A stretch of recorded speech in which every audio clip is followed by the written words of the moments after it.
Good morning అండి.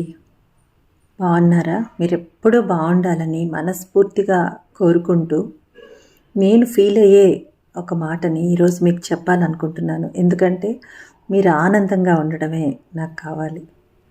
ఎప్పుడు కూడా మిమ్మల్ని ఆనంద పెట్టడానికి వేరెవరో ఉన్నారని అస్సలు అనుకోకండి. అనుకోవద్దు అలాగా. మీ ఆనందానికి మీరే కారణం.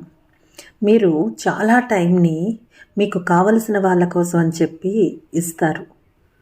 మళ్ళీ అంచనా అదే టైం వాళ్ళు కూడా మీకు ఇవ్వాలని కోరుకుంటారు. కానీ ప్రస్తుతం ఉన్న పరిస్థితుల్లో వాళ్ళకంత టైం ఇచ్చే టైం లేకపోతే మళ్ళీ మీకు డిసప్పాయింట్మెంట్. ఎంత చేయాలో అంతే చేయండి, అది చెయ్యొద్దు. ఒకవేళ చేసినా మీ బాధ్యతగా మీరు చెయ్యండి.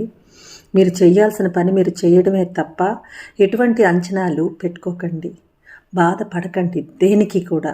ఎందుకంటే భగవంతుడు ఏడ్చే కన్నుతో పాటు తుడుచుకోవడానికి మనకి వేలును కూడా ఇచ్చాడు. ఎవరో వచ్చి మనకి కన్నీటిని తుడుస్తారని వెయిట్ చేయొద్దు.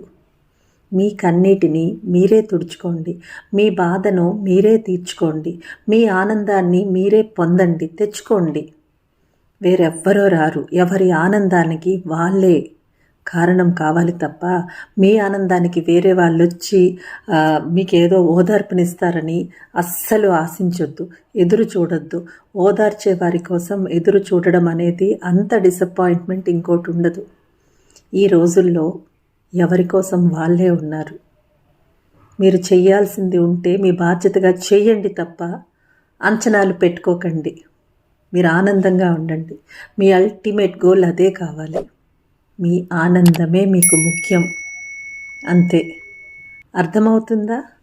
నేనేం చెప్పానో మీకేం అర్థమైంది అన్నది మీరు ఒక్కసారి నాకు కామెంట్స్లో పెట్టి చెప్పేసేయండి. ఎందుకంటే మీ ఆనందాన్ని కోరుకునే వాళ్ళలో నేను మొట్టమొదటిగా ఉంటాను అన్న విషయాన్ని మాత్రం మర్చిపోవద్దు. సరేనా? బాయ్. Thank you.